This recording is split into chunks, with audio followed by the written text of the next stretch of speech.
Hello friends. Last video में हमने देखा था कि जो स्ट्रॉन्ग स्टॉक है एक नज़र में किस तरीके से फाइंड करें उसके लिए जो कुछ टर्मिनोलॉजी की हमने डिस्कशन किया वो आई होप आप लोग समझ गए होंगे उस वीडियो में। यहाँ मैं पार्ट 2 लेके आया हूँ जहाँ पे मैं उसका प्रैक्टिकल कराऊँगा और उस प्रैक्टिकल में हम समझने की कोशिश करेंगे कि किस तरीके से हम स्टॉक्स को अच्छे तरीके से ढूंढें और उनकी स्टडी करें और देन उसके बाद उसमें इन्वेस्ट करें। तो किस तरीके से स्टडी करनी है, फाइंड कैसे करना है, स्क्रीनर पे कैसे हम इतने सारे स्टॉक्स में से कुछ स्टॉक्स को ढूंढ के निकालेंगे, वो सारी चीज़ें हम यहाँ पे चर्चा करेंगे। मैं दीपक कुमार स्वागत करता हूँ आपका अपने यूट्यूब चैनल में। और चलते हैं अपने वीडियो की ओर, देखते हैं हमारे पास आगे समझने के लिए और जानने के लिए क्या क्या है इस वीडियो में। Let's go. तो दोस्तों ये स्क्रीनर का होम पेज है और इस स्क्रीनर पे ही हम डिस्कस करने वाले हैं इन सारी चीज़ों के बारे में। और देखते हैं कि किस तरीके से हम स्टार्ट करेंगे। यहाँ पे तो हमें सबसे पहले तो स्क्रीन बनाना है। स्क्रीन बनाने का मतलब ये है कि हम इतने सारे स्टॉक्स में से किस तरीके से हम अच्छे स्टॉक्स को ढूंढेंगे। तो ये देखिए स्क्रीन का ऑप्शन है, यहाँ पे आप देख पा रहे हैं। स्क्रीन पे क्लिक करेंगे तो आपको ये पेज आएगा, इसमें हम क्रिएट न्यू स्क्रीन करेंगे। ऑलरेडी मेरे कई स्क्रीन बने हुए हैं और जहाँ से मैं फाइंड करता हूँ कि अच्छे स्टॉक्स कुछ नए आ तो नहीं रहे, कुछ क्वार्टरली बेसिस पे, कुछ फंडामेंटली अच्छे स्टॉक और मेरे लिस्ट में तो नहीं आ रहे हैं। और यहाँ पे फिर हम एक स्क्रीन बनाने की कोशिश करते हैं जो बेस्ट पॉसिबल स्क्रीन होगा हमारे लिए, जो हमने पढ़ा था। जैसे कि मार्केट कैप कितना होना चाहिए दोस्तों। मार्केट कैप अगर हम देखें तो 1000 करोड़ से ऊपर रखते हैं, ठीक है। फिर उसके बाद हम यहाँ एंड लिखते हैं। एंड लिखने के बाद वो अपने आप एंटर हो जाता है यहाँ पे। और उसके बाद हम लेते हैं यहाँ पे 5 ईयर का एवरेज आर ओ लेते हैं पहले। 5 ईयर का एवरेज आर क्या बनता है, क्योंकि ईयरली बेसिस पे तो ये काफ़ी जो है फ्लैक्चुएट हो सकता है। तो इस हम एवरेज लेते हैं 5 ईयर का, कंपनी पिछले 5 ईयर में किस तरीके का इस आर ओ इन्होंने जनरेट किया है।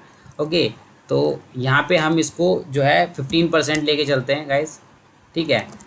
क्योंकि अगर हम 20 ले लेंगे तो शायद बहुत कम स्टॉक्स ही रह जाएंगे हमारे पास फाइंड करने के लिए।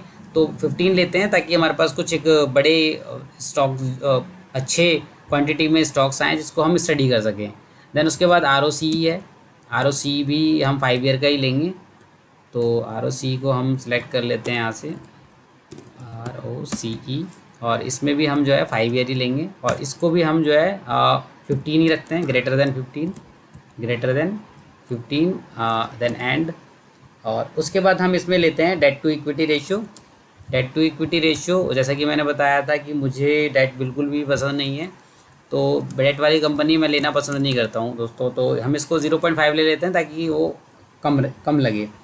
और उसके बाद हम एंड लिखेंगे and then O P M, operating profit margin. इसको भी हम 5 ईयर का ले लेते हैं। 5 ईयर का लेने में ही फ़ायदा है, हमको एवरेज पता लग जाता है इससे। तो इसको हम कितना ले लें गाइस, 15 ही ले लेते हैं इसको भी। एंड इसके बाद हम चलते हैं नेट प्रॉफिट पे। नेट प्रॉफिट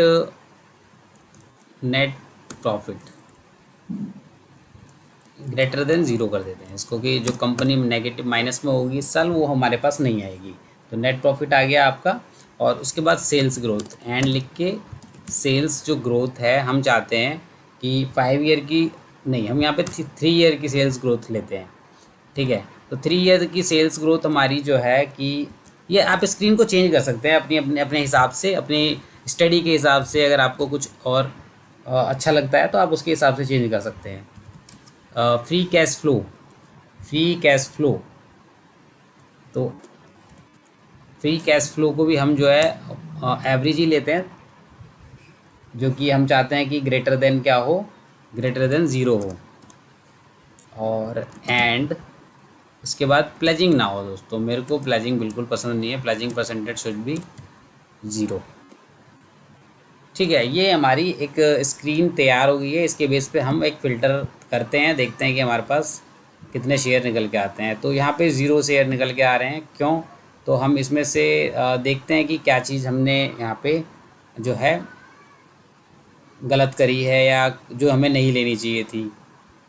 अच्छा, net profit is should be greater than right. O P M should be greater than. मैंने जो गलती से लेस देन के साइन लग गए हैं गाइज, तो इस वजह से शायद जो हमारा स्क्रीन नहीं कर पाए। देखिए 93 रिजल्ट्स आप यहाँ देख पाएंगे कि 93 रिजल्ट्स आए। और ये सारे स्ट्रॉन्ग स्टॉक्स हैं जो इसके बेस पे फ़िल्टर हुए हैं, ये सारे तो हैं ही। उसके बाद ये आप देख सकते हैं इसमें कैसे कैसे स्टॉक आए हैं, जिनका अगर हम आरओई के बेस पे फ़िल्टर लगा दें यहाँ पे, और हम ऊपर से नीचे की तरफ देखें कि क्या हमारा रिज़ल्ट आया है, तो ये देखिए इसमें पीएनजी आया है, इतना अच्छा स्टॉक आया है इसमें, आप देख सकते हैं। आईईएक्स ये भी अच्छा स्टॉक है, बहुत अच्छे रिटर्न बना के दिए हैं इसने। पेज इंडस्ट्री, आपने देखा हमारा स्क्रीन कितना बढ़िया बना है। Easy trip planner, easy trip आपने शेयर सुना होगा। Clean science, Hindustan. तो दोस्तों ये 93 रिजल्ट आया, हम इसको और कम कर सकते हैं, बट हम चाहें तो इनमें से भी बेस्ट अब एक एक करके हम देख सकते हैं कि कौन कैसी पोजीशन में है, और हम उसकी स्टडी कर सकते हैं। जैसे कि मैं फॉर एग्जांपल एक कोई शेयर जो है आपके साथ स्टडी करने की कोशिश करता हूँ कि जिसमें हम क्या क्या चीज़ें हमने पीछे स्टडी करी थी और क्या क्या चीज़ें हमें देखनी है। ठीक है गाइज, तो जैसे हम क्लीन साइंस पे नहीं चलते क्योंकि ये नई कंपनी है, तो हम एक कोई पुरानी कंपनी लेते हैं, जैसे कि पेज इंडस्ट्री ले लेते हैं।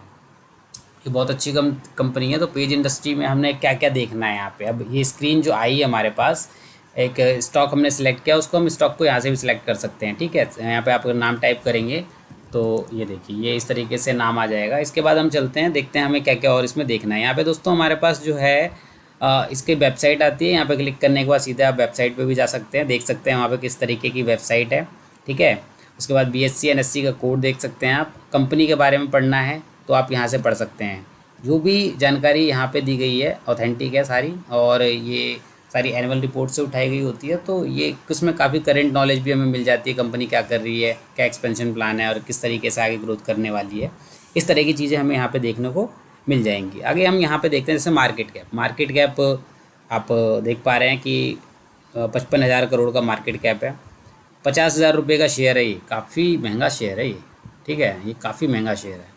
स्टॉक पी 76 के पीई पे ट्रेड करता है। तो generally 5 price to earning ratio आप देख रहे हैं कि महंगा लगेगा, लेकिन आप देख रहे हैं कि पिछले 5 साल का जो मेंटेन्ड पीई है वो एवरेज पीई भी जो है कि पास इसका 70 का पीई चलता है। मतलब हमेशा से ये 70 के प्राइस टू अर्निंग रेशियो पे ट्रेड करती रही है। तो हम एवरेज के हिसाब से अगर देखें तो ये बहुत सही वैल्यूएशन पे अभी भी ट्रेड कर रहा है। आरओसी आप देख सकते हैं कितना, मतलब इतना, हमने तो 15 लगाया था, ये 67 के आरओसी पे ट्रेड करता है। ऐसी बढ़िया बढ़िया कंपनी हमें अगर सही टाइम पे अगर मिल जाती हैं तो दोस्तों पैसा पैसा बनने से कोई नहीं रोक सकता। आपका फंड ग्रो करेगा और आप इतने वेल्दी हो जाएंगे विद सम टाइम, सोच नहीं सकते आप। आगे और डिस्कस कर लेते हैं हम इसके बारे में। जैसे प्लेजिंग हम यहाँ पे देख सकते हैं दोस्तों, ये जो स्क्रीन है ना, ये स्क्रीन इस तरीके से नहीं आएगी। ये मेरी आईडी है जिसमें कि इस तरीके से हम यहाँ से ऐड कर सकते हैं। एडिट रेशियो करके आप यहाँ पे अपने हिसाब से जो जो चीज़ आप फ्रंट पे देखना चाहते हैं आप यहाँ से हटा सकते हैं, यहाँ से ऐड कर सकते हैं। ठीक है, ये पहली बार में आपको इतनी सारी चीज़ें देखने को नहीं मिलेंगी, यहाँ पे आपको कुछ ही चीज़ें देखने को मिलेंगी। तो आप उसमें से कुछ हटा सकते हैं और कुछ ऐड कर सकते हैं, आपको जो भी चाहिए। Annual report, annual PNL, quarter PNL, balance sheet, इसमें सब तरह की चीज़ें हैं। आप जिस तरह की चीज़ें यहाँ पे ऐड करना चाहें वो सारी इसमें मिल जाएंगी आपको। अगर मैं यहाँ पे कुछ ऐड करना चाहूँ तो देखूँ क्या ऐड किस तरीके से आता है। देखिए चेंज इन प्रमोटर होल्डिंग, अगर क्या मैं इस पर क्लिक करता हूँ तो कुछ आएगा। ये देखिए यहाँ पे कोई नहीं आएगा क्योंकि मेरे पास स्पेस नहीं है। मैंने ऑलरेडी इसकी जो लिमिटेशंस है, क्योंकि पेड वर्जन नहीं है तो इसलिए इसकी जो लिमिटेशंस है उसके अंदर ये इतना ही आएगा। सेल्स ग्रोथ आप देख सकते हैं, लास्ट ईयर का और इस ईयर का 55% का सेल्स ग्रोथ है इसका। इंट्रिंसिक वैल्यू 9,000 है, 50,000 पे ट्रेड कर रहा है। वैसे बहुत महंगा लग रहा है इस हिसाब से, बट ये ट्रेड करता ही है इतने महंगे वैल्यूएशन पे। और दूसरा दोस्तों, बुक वैल्यू से मोस्टली अगर 10 गुने से ज़्यादा हो जाता है तो वो शेयर मुझे महंगा लगता है। तो ये तो काफ़ी ज़्यादा महंगा है उस हिसाब से देखा जाए तो। बट कंपनी बहुत अच्छी है। तो एक एक एक जो फैक्टर है इसका कि ये ग्रोथ प्रोस्पेक्ट से बहुत अच्छी कंपनी है और बहुत अच्छे तरीके से इसके सेल्स सब कुछ अच्छा है इसका। तो ये देख सकते हैं, डेट टू इक्विटी देख रहे हैं आप 0.10 है, बहुत कम है। पीजी रेशियो के बारे में दोस्तों नहीं बताया था। पीजी रेशियो जो है अगर 1 से डाउन होता है तो कंपनी अच्छी होती है। तो यहाँ पे थोड़ा सा ये महंगे वैल्यूएशन पे ट्रेड कर रही है इस टाइम। ठीक है, तो इसके बाद आप यहाँ पे आगे चल सकते हैं, धीरे से देखते हैं कि आगे क्या क्या हमें मिलता है। तो आप यहाँ पे चार्ट एनालिसिस कर सकते हैं, आप लॉन्ग टर्म का चार्ट देख सकते हैं, 10 ईयर मैक्सिमम। देखिए चार्ट कितना बेहतरीन सुंदर चार्ट है और किस तरीके से ये अप ट्रेंड में है हमेशा से। बीच बीच में फ्लक्चुएशंस आते रहते हैं दोस्तों, बट अच्छी कंपनी जो है हमेशा से अप ट्रेंड में ही रहती है। आप पी का एवरेज यहाँ पे चेक कर सकते हैं, ठीक है। आप फिर इसके जो अच्छे और बुरे जो भी इसके पार्ट्स हैं वो यहाँ पे बता दिए गए हैं, तो इनको पढ़ सकते हैं, आप कंपनी के बारे में जान सकते हैं यहाँ से। इनके पीर कंपैरिजन कर सकते हैं कि कौन सी कंपनी इनके कंपटीशन में है और वो किस तरीके से ग्रो कर रही है, वो अच्छी है इससे या इससे बुरी है, वो कंपैरिजन भी आप यहाँ पे देख सकते हैं। इसका ईपीएस अच्छा है, तो पेज इंडस्ट्री के सामने आई थिंक कोई नहीं टिक पा रही है।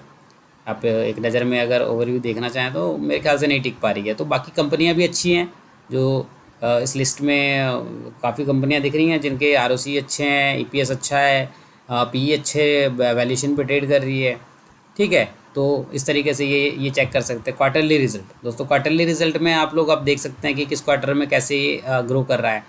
तो हमने डिस्कस किया था सेल्स बढ़ रही है, ये चेक करना है हमें कि क्वार्टरली सेल्स बढ़ रही है कि नहीं बढ़ रही है, एक्सपेंसेस बढ़ रहे हैं कि घट रहे हैं, सेल्स किस परसेंटेज में बढ़ रही है घट रही है, आप यहाँ से क्लिक करके चेक कर सकते हैं। तो ऑपरेटिंग प्रॉफिट मार्जिन किस हिसाब से बढ़ रहा है, क्या ऑपरेटिंग प्रॉफिट मार्जिन मेंटेन करके रखा है, तो हम कह सकते हैं कि हाँ ये मेंटेन्ड है। देख सकते हैं आप यहाँ पे 22, 21, 24, 22, तो ये बढ़िया मेंटेन करके चलती है। अच्छी कंपनियाँ जो होती हैं, तो ये अच्छी कंपनियों में काउंट होता है, तो आप देख सकते हैं इसको कैसे इसने मेंटेन कर रखा है। फिर ये इसके बाद ऑपरेटिंग प्रॉफिट के बाद ये अदर इनकम में कुछ इनकम होगी तो आएगी, ठीक है। इंटरेस्ट, डेप्रिसिएशन, टैक्सेस, ये सब काटने के बाद जो बचता है वो नेट प्रॉफिट होता है दोस्तों। हमने नेट प्रॉफिट डिस्कस किया था ना, सब कुछ काटने के बाद जो बचता है वो, सब कुछ पे करने के बाद, सब सारे एक्सपेंसेस पे करने के बाद जो बचेगा वो नेट प्रॉफिट होगा, ठीक है। तो इसके बाद जो नेट प्रॉफिट होता है उसको जो नंबर ऑफ आउटस्टैंडिंग शेयर हम डिवाइड करते हैं जब इससे, तो हमारा अर्निंग पर शेयर निकल के आता है गाइस। ये कुछ चीज़ें जो मैंने वहाँ पे डिस्कस नहीं कर पाया था उस वीडियो में, जिसको मैं समझा नहीं पाया था, वो मैं यहाँ समझा दूंगा। तो आई थिंक प्रैक्टिकली जब हम करेंगे तो ये सारी चीज़ें हमें यहाँ पे समझ में आ जाएगी। तो अर्निंग पर शेयर मैंने बताया आपको कि क्या होता है, net profit divided by number of equity shares, okay. तो ये हमारा ये हो गया। आप ईयरली बेसिस पे प्रॉफिट लॉस पिछले 10 साल का आप यहाँ पे ट्रैक कर सकते हैं, चेक कर सकते हैं किस तरीके से वो पिछले 10 साल में ग्रो करी है, किस तरीके से उसकी सेल्स है, कैसे वो इसका ट्रेंड क्या है सेल्स का। तो ये सारी चीज़ें हमें यहाँ पे देखने को मिलेंगी। ऑपरेटिंग प्रॉफिट, सारी चीज़ें आप यहाँ पे चेक कर सकते हैं। इसके बिहाफ पे आप लोग डिसीजन ले सकते हैं कि कंपनी अच्छी है या बुरी है। ऑपरेटिंग प्रॉफिट मार्जिन जो है 20 से ज़्यादा हो तो बहुत अच्छा है, ठीक है। ईपीएस बढ़ता हुआ हर साल बढ़ता रहे तो और अच्छा है। नेट प्रॉफिट जो है इंक्रीजिंग ऑर्डर में होना चाहिए, ठीक है।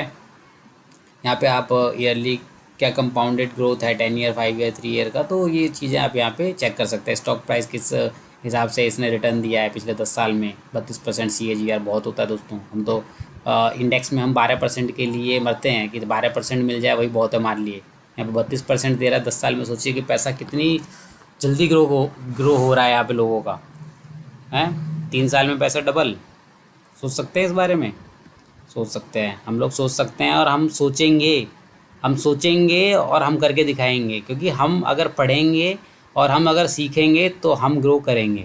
तो वही हमें यहाँ करना है और हम सीखेंगे, ज़रूर सीखेंगे, धीरे धीरे सीखेंगे लेकिन ज़रूर सीखेंगे। बैलेंस शीट दोस्तों, बैलेंस शीट में हमें लायबिलिटी और एसेट का पता चलता है। आप देख सकते हैं कि ऊपर की सारी हमारी लायबिलिटीज़ हैं, नीचे की सारी हमारी असेट्स हैं। तो किस तरीके से ये ग्रो करी हैं वो भी आप देख सकते हैं। 340 करोड़ की लायबिलिटी हुआ करती थी, आज ये 2100 करोड़ की लायबिलिटी है। उतना ही हमारा असेट है, दोनों हमेशा इक्वल होते हैं, किसी भी तरीके से इक्वल होता है ये। तो यहाँ पे फिक्स असेट कितनी है इनकी वो देख सकते हैं, इन्वेस्टमेंट कितनी है, ठीक है। लायबिलिटी आप बोरोइंग देख सकते हैं, रिज़र्व देख सकते हैं। और हाँ, एक चीज़ यहाँ पे बताना चाहूँगा दोस्तों, ये अच्छी चीज़ है कि रिज़र्व अगर बोरोइंग से ज़्यादा है तो well and good. Banking sector को छोड़ के, जो भी फाइनेंशियल सेक्टर है वो छोड़ के, जो है फाइनेंस करता है उसको छोड़ के, बाकी सब जगह आप देखेंगे कि रिज़र्व जो है बोरोइंग से ज़्यादा होना चाहिए हमेशा, इन एवरी केस, ओके। तभी हमारे लिए वो कंपनी थोड़ी वैल्यूएबल होगी लेने के लिए, ठीक है। तो यहाँ पे देख सकते हैं आपकी रिजर्व्स कितना ज़्यादा है और बोरोइंग कितनी कम है, तो ये अच्छी कंपनी है।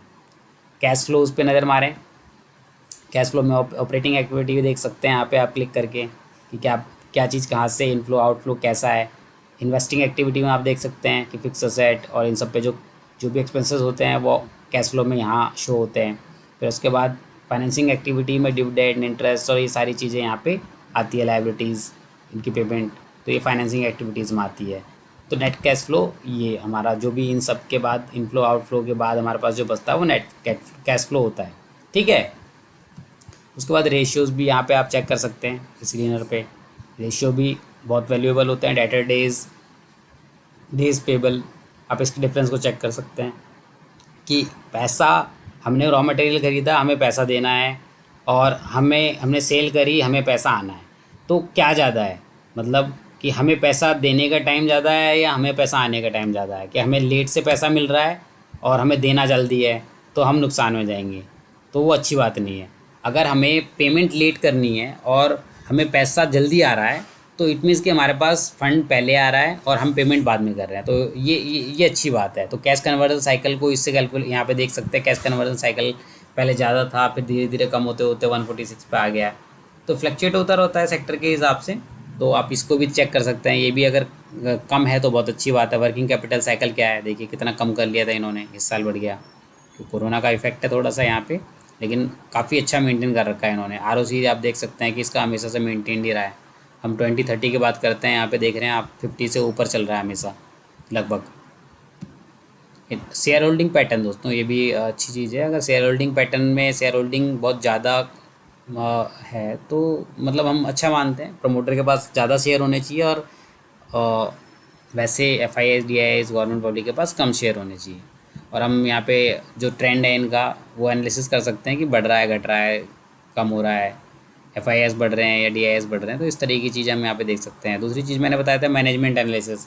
मैनेजमेंट एनालिसिस कैसे करेंगे, तो आप दोस्तों यहाँ से एनुअल रिपोर्ट डाउनलोड कर सकते हैं। कितने भी ईयर की मेरे ख्याल से यहाँ पे एनुअल रिपोर्ट यहाँ पे डली हुई है। तो एनुअल रिपोर्ट डाउनलोड करके उसकी स्टडी करेंगे तो मैनेजमेंट के बारे में आपको डेफिनेटली बहुत अच्छी जानकारी मिलेगी। और मैनेजमेंट जो कहता है और मैनेजमेंट वो करता है, अगर आप पिछले 2-3 साल की जो एनुअल रिपोर्ट है वो पढ़ेंगे और उन्होंने जो कहा वो किया, तो इट मीन्स कि वो डेफिनेटली भरोसे के काबिल है वो मैनेजमेंट। और मैनेजमेंट अच्छा है तो आप कंपनी पे भरोसा कर सकते हैं। वो गिरती हुई कंपनी को भी आसमान में छुआ सकता है। ठीक है। और आप यहाँ पे क्रेडिट रेटिंग एजेंसीज़ जो होती हैं, जो इनकी क्रेडिट रेटिंग को मेंटेन करती है, तो उसको भी आप यहाँ से चेक कर सकते हैं। ये भी काफ़ी अच्छी अच्छी जानकारी यहाँ पे मिल जाती है हमें कि कंपनी के बारे में क्रेडिट रेटिंग एजेंसी ने क्या क्या एनालिसिस किए हुए हैं। इसके स्ट्रेंथ एंड वीकनेसेस के बारे में पता लग जाता है कि कंपनी किस फील्ड में वीक है, किस फील्ड में वो स्ट्रांग है। ठीक है। यहाँ पे हमें अनाउंसमेंट जो भी होती है वो सारी यहाँ अनाउंसमेंट हमें कंपनी के बारे में पता लग जाती है। दूसरा, इसके कॉन कॉल्स अगर आप पढ़ना चाहते हैं तो आप यहाँ से पढ़ सकते हैं। तो ये सारी जानकारी हम स्क्रीनर के थ्रू जान के, समझ के, इनकी स्टडी करके जो है कि हम स्टॉक का सिलेक्शन करते हैं। और स्टॉक का सिलेक्शन करने के बाद फिर हम उसको लेके, आपको लॉन्ग टर्म रखना है, आपको स्विंग ट्रेड करना है।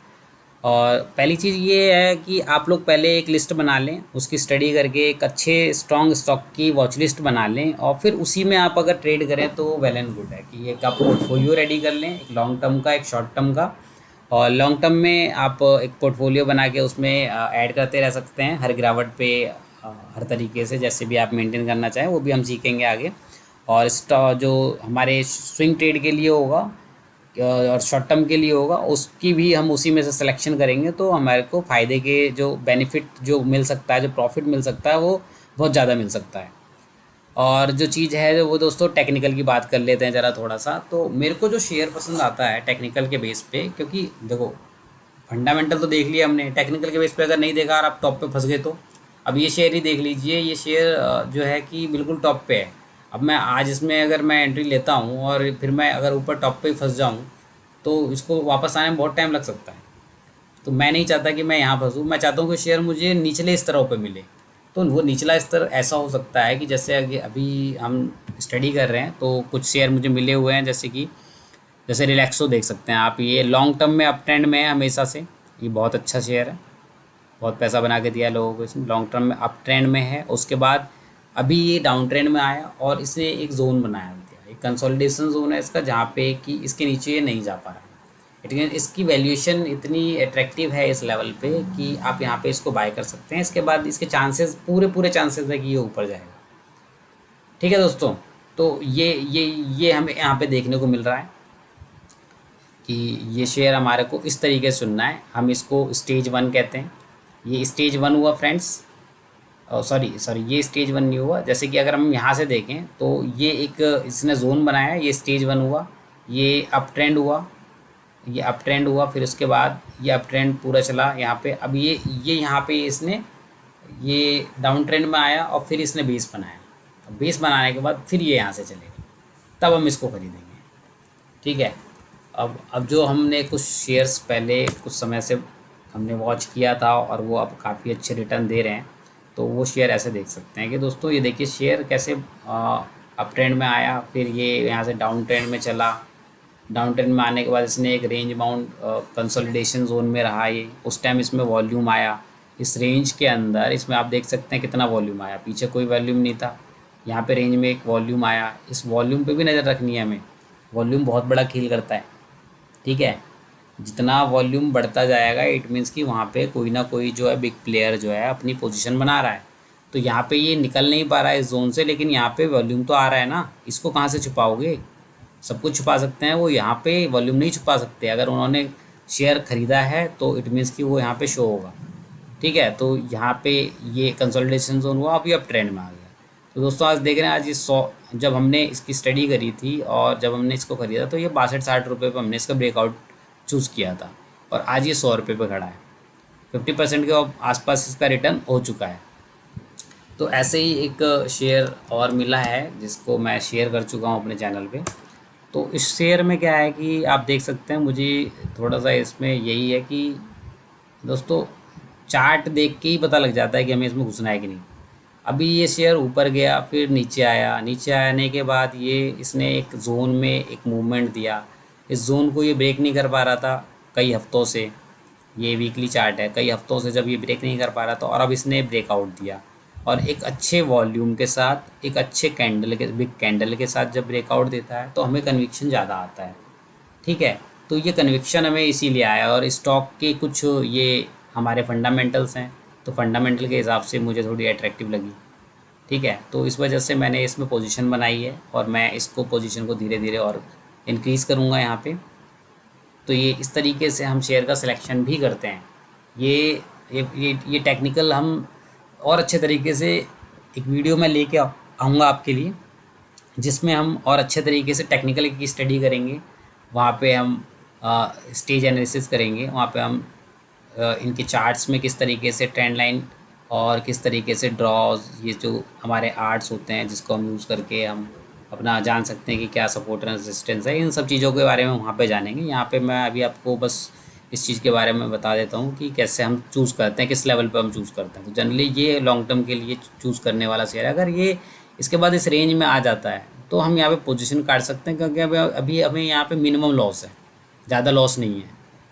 ठीक है। तो दोस्तों ये इस तरीके से हम टेक्निकल एनालिसिस हम करते हैं।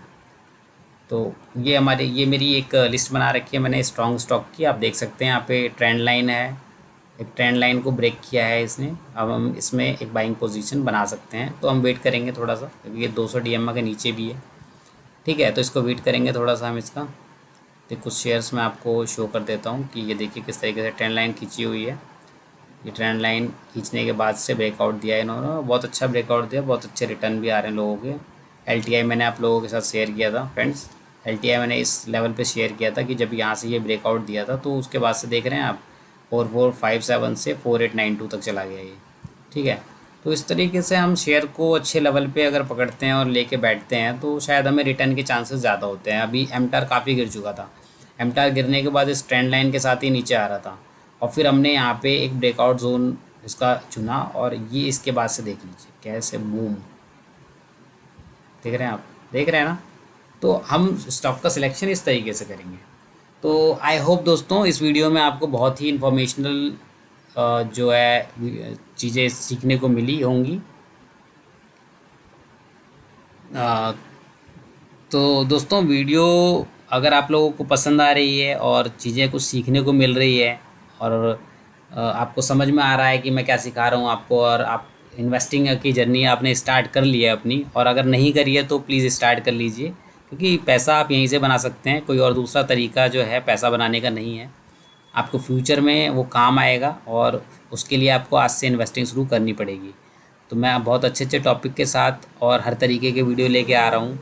तो आप इसको देखें, समझें, और अगर आपको वीडियो पसंद आती है तो चैनल को शेयर एंड सब्सक्राइब, लाइक ज़रूर करें, ताकि मुझे भी मोटिवेशन मिल सके आपके इन लाइक से, सब्सक्राइब से। ठीक है गाइस, तो मिलते हैं हम आगे, और भी अच्छी अच्छी वीडियो लेके आऊँगा नए नए टॉपिक्स के साथ। तो बाय दोस्तों, थैंक यू।